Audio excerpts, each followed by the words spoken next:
Hello friends, welcome to Infotech Fusion. In today's video, we've got a CP Plus DVR that's stuck on the boot screen.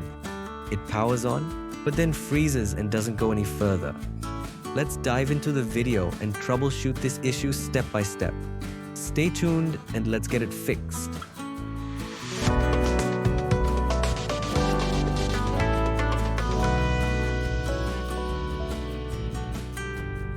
This is the CP Plus DVR, which I've connected to my monitor using an HDMI cable.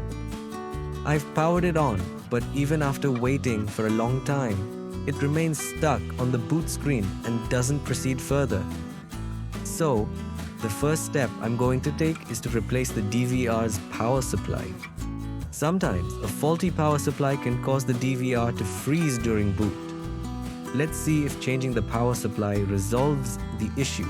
Now, I'm replacing the power supply of the DVR. As an experienced technician, I know what I'm doing, but I want to remind you all. Please follow proper safety measures when working with electronic devices. Do not attempt this step unless you are confident and have taken all necessary precautions. Electrical components can be dangerous if not handled properly. The DVR power supply has been successfully replaced, and I've powered it on again.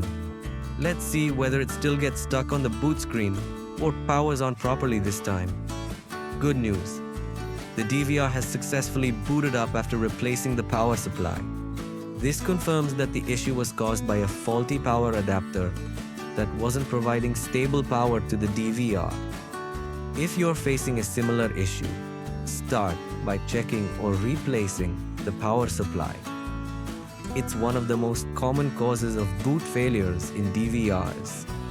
The DVR has powered on successfully, but now it's showing an alarm with messages like no disk or HDD failure.